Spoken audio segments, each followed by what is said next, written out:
Hello.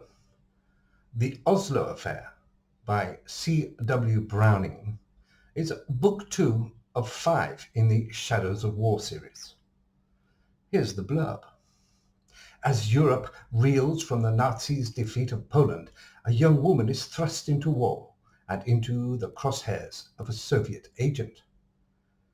Evelyn Ainsworth is just coming to terms with the sudden death of her father when an unexpected meeting in London exposes family secrets, changing everything that she knew.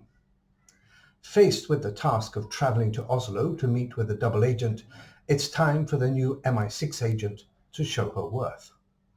But nothing can prepare her for what awaits her in the streets of Norway. Caught between a ruthless SS agent and the Soviet NKVD, Evelyn races to stay one step ahead of an enemy who seems to know her every move. And as she navigates through the complex web of the intelligence underworld, one thing becomes alarmingly clear. The war is just beginning. And someone is determined to keep her out of it. Some reviews. Smart and sophisticated heroine. Book 2 in the Shadows of War series begins on a somber note near the end of 1939, as Evelyn Ainsworth is called away from her secret MI6 training in Scotland for her father's funeral. But the story quickly picks up steam when Evie is given her first assignment and officially takes the stage in the world of espionage. It doesn't take long in her new posting before she has two opposing forces hot on her tail. But the question remains, why and who gave her away? I love the intermingling of fiction woven quite nicely around the historical backdrop of World War II. The descriptive scenes and events and all the author's notes at the end that explain some of the very interesting historical details. Characters remain true to themselves from book 1. Pacing and plotting were excellent, though I felt the climax came a teensy bit early, though the events in the wind-down actually wrapped up a question that began in the beginning and seemed to be dropped before coming full circle. I can hardly wait to find out how that will play out in book 3. For those of you who read The Courier, you are in for another adventure with Evelyn Ainsworth, an English noblewoman who has stepped up to fight the Nazis. Only this time, the stakes are much higher, and the danger is far greater. It seemed at every turn of the page, Evie was either being chased by the Russians or avoiding the SD agents from Germany. Once again, Evelyn's task seemed simple, but oh my, it turned out not to be. A great read, really interesting character development, and intrigue up to the wazoo. Another great book from C.W. Browning. A fast-moving spy thriller set with the backdrop of World War II. A fairly decent description of events and smooth flow. Never felt that it was a slow burn. It was a bit slow when romance was added, but that was short-lived. I think without the angle of romance, none of the spy thrillers, even James Bond novels, would be incomplete. A thumbs up to the author for such a beautiful piece. My own review. It takes a few chapters to get ducks in a row with this book. There is some romance involved here and some family stuff, and that does tend to put me off, which is perhaps unfair of me. But once it gets going, the tempo and tension steps up chapter by chapter, with shady characters following other shady characters, where our hero can never know whom to trust as she prepares for a dangerous rendezvous with an NKVD agent. We have more Russians, without knowing whose side they are on, and ruthless German agents seeing everyone as the enemy. Evelyn, our polyglot hero, is confident and tough, aware of all the dangers in this shady world, and she can look after herself, being highly skilled in a martial art that is new to me, Wing Chun. So the intrigue and tension really picks up with the arrival of, can I call her a sidekick? Yes, Anna, a less experienced woman determined to do her bit for the war effort. And for me, this lends itself to the development of the peril and certainly leads us with the questions about how the next installment of this series will unfold. I'm going to read 3 excerpts, give you an idea of things. One from quite early on, one from about maybe a third of the way through, one from about halfway through. I don't want to give too much away. The figure moved carefully through the pitch-black streets, murmuring apologies as he bumped into others in the darkness. The blackout really was a nuisance. By law, there could be no light at all after nightfall. Thick black curtains shrouded windows in businesses and homes alike, and street lamps were doused. Even headlights on cars were covered to direct their beams downward so as to minimize the light as much as possible. It fell to the neighborhood wardens to enforce the strict blackout, and they did so with enthusiasm, checking each window for even the minutest gleam of light. The result was that moving around in London was decidedly tricky after dark, and the rate of accidental deaths had skyrocketed as people were hit by cars or fell and injured themselves in the darkness. If something wasn't done soon, there would be no need for the Germans to attack England. The blackout would take care of it for them. With that thought, the figure looked both ways before jogging across a side street and going towards a telephone box on the other side. He opened the door and stepped inside, closing it firmly behind him. Picking up the receiver, he unscrewed the mouthpiece. It came away easily, and he tipped the handset over in his other hand. A rolled strip of microfilm dropped into his hand, and he quickly replaced the mouthpiece before tucking the film into the inside pocket of his coat. Replacing the receiver in its cradle, he turned to leave the booth, closing the door again behind him. By the pre-arranged signal, if the door was left open, it meant that he had left something in turn to be picked up. By closing the door, he signaled that he needed more time. As the man walked away from the booth and headed to the corner of the dark street, his lips thinned into a line. His handler would be unhappy with the delay, but there was really no help for it. When Robert Ainsworth had unceremoniously passed away in Bern, he hadn't had the package with him. If he had, the man would have not only heard about it, but would have had it in his possession. Not surprising, really. It wasn't the sort of thing one would carry when traipsing across Europe in the twilight of another bloody war. It was far too dangerous. No, Robert had undoubtedly left it at his home in Lancashire, and that is where he would find it. The problem was retrieving it. His attempt yesterday had been a useless exercise. He would have to try again, and that meant his associates would have to wait. The man crossed the road and turned down another street, heading towards Waterloo Station. He wasn't worried about finding the package. He had no doubt that he would. What concerned him was that in doing so, the likelihood of his being uncovered increased tenfold. Right now, he was above all suspicion in all respects. That wouldn't last if he continued to poke around in Robert Ainsworth's affairs. His lips tightened, and he buried his hands in his coat pockets. There had already been a roundup of the others. They'd been uncovered and detained practically as soon as war was declared. The only thing that saved his own identity was his strict insistence that no one ever knew of his existence. In the beginning, his superiors had thought him overly cautious. In the light of the recent arrests, however, they had been forced to admit that he had been right to keep himself firmly in the shadows. Now he was the only one left, and he had no intention of being caught.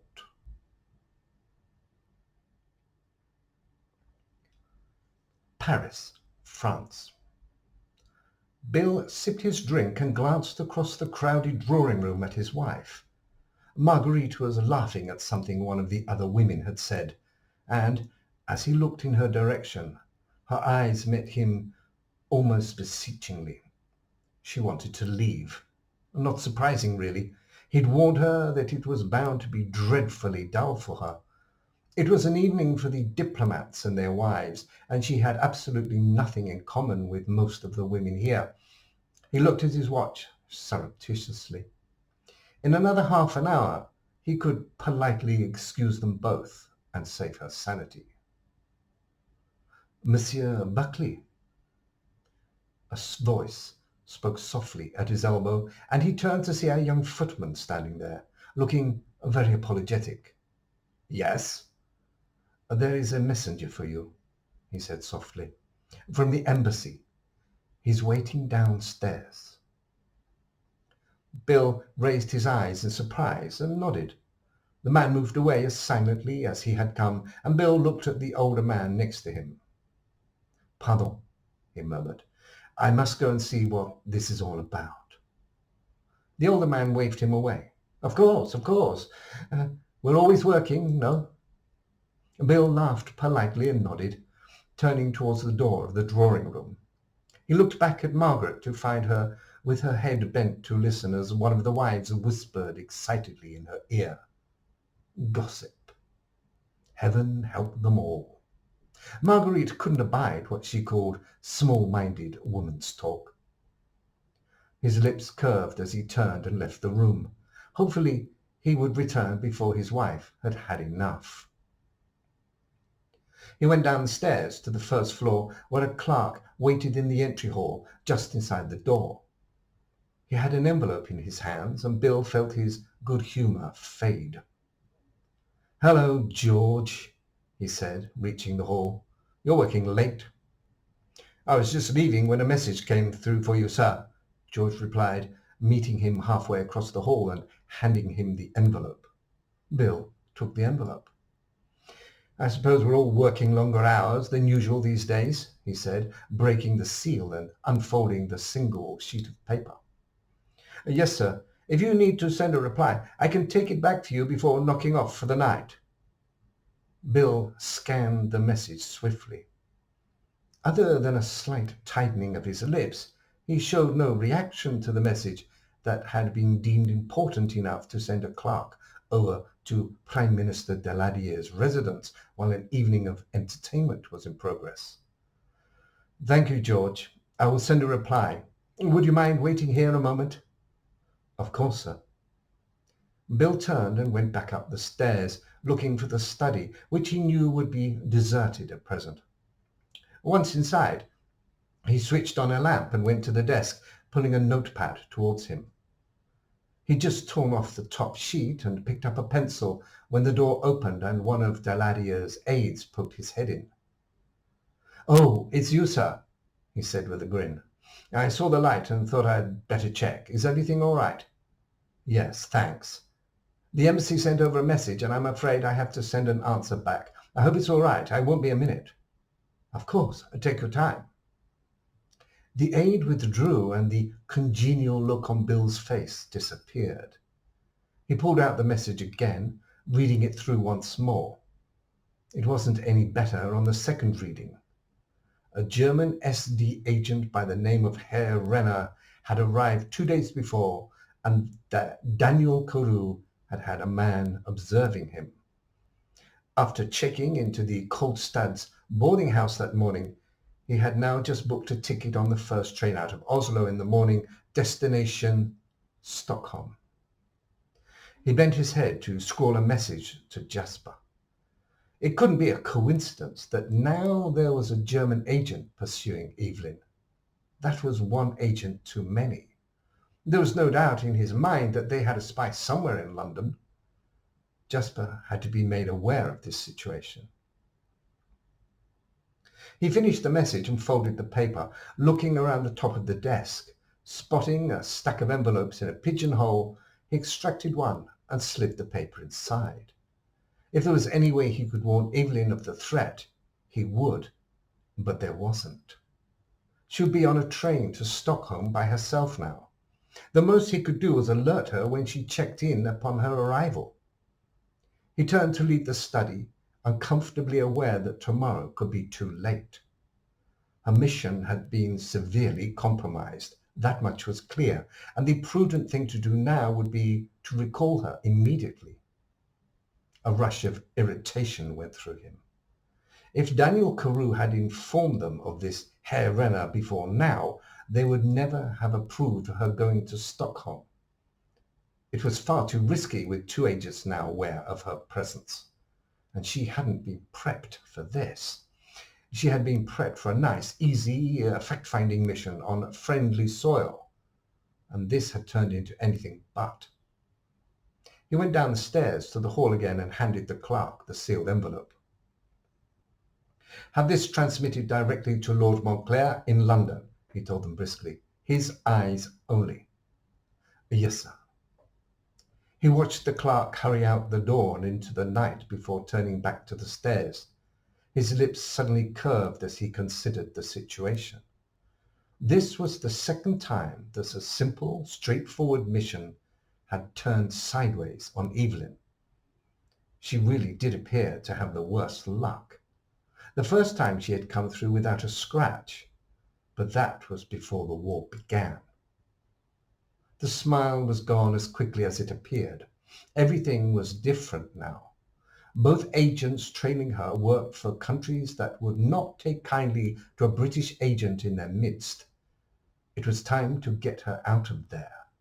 He just hoped tomorrow would be in time.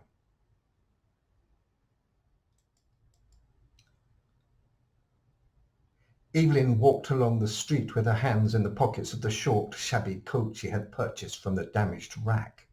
What it lacked in style, it barely made up for in warmth. While blocking the worst of the gusts of icy wind, the fabric was thin, and after repeated onslaught, the cold seeped through until she was shivering.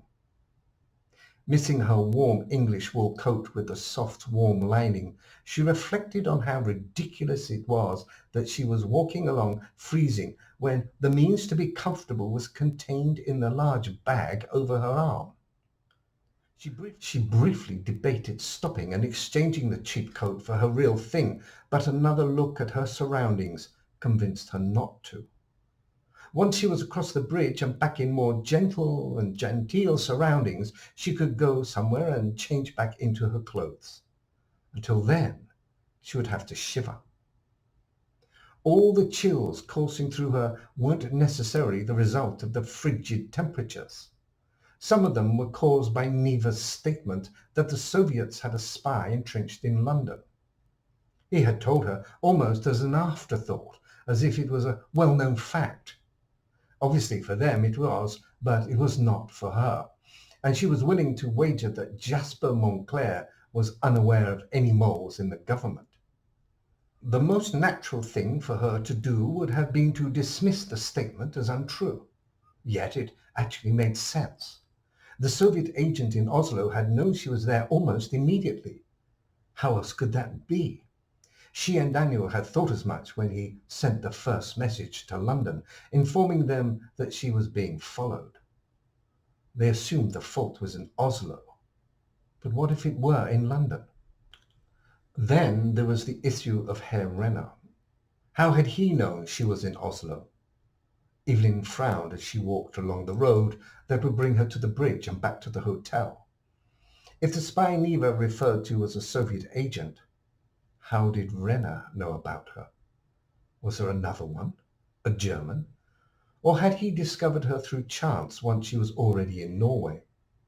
So many questions without answers, and now there was the question of who could be trusted and who might be working for either the Soviets or the Germans. She shook her head and tried not to let her feeling of helplessness overwhelm her. She may not know who in London could be trusted, but she at least knew she could trust Bill. Of that she had no doubt. The rest, well, that was a problem to be addressed when she arrived back in London. Right now, she had more pressing matters to be concerned with, like how her Soviet friend had followed her from Oslo and why. Evelyn exhaled and glanced up at the bridge ahead. Once she was across it, she would search out a cafe with a restroom where she could change back into her own clothes. While these had served their purpose beautifully, the coarse fabric was rubbing her skin, and she wanted to scratch the back of her neck where the rough label was cutting into her. With that in mind, she quickened her pace. What about Anna? The thought popped into her head without warning, and Evelyn pressed her lips together. Where did Anna fit into all this? Was she simply bored, just as she had said? Or was she the reason Rena knew she was in Norway?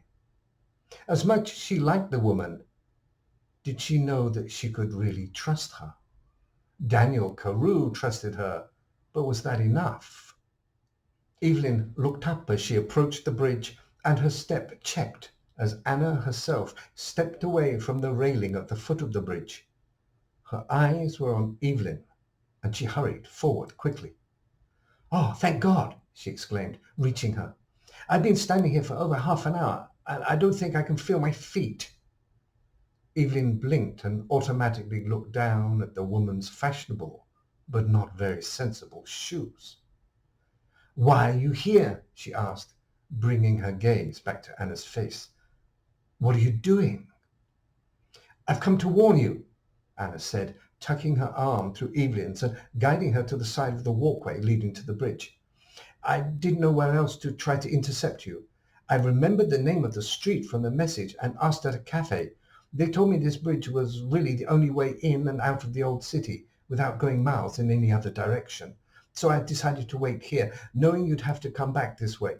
Wasn't that clever of me?" "Very. But why?" "Why? To stop you from walking into a trap, of course." Evelyn felt like she was trapped in some kind of practical joke. "Oh, well, of course," she muttered sarcastically, drawing a laugh from Anna. "I suppose that did sound rather silly," she admitted. "Let me start from the beginning." "Well, that would be good." "After you left, I tried to read a magazine, but just couldn't concentrate. I was too excited." Evelyn raised her eyebrows, and Anna shrugged defensively. "This might be normal for you, but I've never been part of anything so clandestine before. It's all terribly exciting to me. I couldn't settle down, and finally decided that I would go mad if I stayed in the room. So I left to get some air and do some sightseeing." "That sounds reasonable." "Well, when I got to the lobby, I saw someone I recognized." Evelyn looked at her sharply. "What? Who?" "A man I saw at the Hotel Bristol when we had dinner that night. Remember when we were having drinks with those scientists? There was a man a few tables away. I noticed him because, well, I thought he was attractive." Anna paused for a moment and then made a face. "I was a little put out. He didn't take any notice of me, but now I'm glad he didn't." "And who is he?" "His name is Herr Renner, and he's a German," Anna said. "I think he might be Gestapo." Evelyn stared at her, taken aback, and felt the colour draining from her face. She had been expecting to hear a description of her Soviet companion. Hearing instead that the tall German had also followed her sent a streak of fear through her. "Renner?" Anna nodded, frowning at the look on Evelyn's face. "You know him?" "No, not really," she said, shaking her head. "I bumped into him at the Hotel Bristol the night Herr Mayer cancelled dinner. I didn't think anything of it until he turned up at the boarding house the night we left Oslo." Anna's mouth dropped open. "He was there? At the Kolstadts?" "Yes, I ran into him at the top of the stairs. He was staying there." "That's terrifying," Anna said decidedly. "I don't know about terrifying," Evening said. "Unnerving, perhaps." "That's because you don't know the rest." Anna grabbed her arm. "Listen to me. I overheard him talking in the lobby. He was talking to someone, a short little man, and they were talking about how they were going to trap the Englishwoman." Evelyn's blood ran cold and her mouth went dry. "The Englishwoman? That's what he said?" "Yes, it can't be a coincidence. He must have been talking about you." "Trap? What kind of trap?" They've got people all over the entrances of the hotel looking for you. As soon as you go back, they'll notify Helena, and he said that he would take it from there. Anna bit her lip, her forehead creased in worry. I don't know what they're planning, but I'm frightened. I think they mean to take you.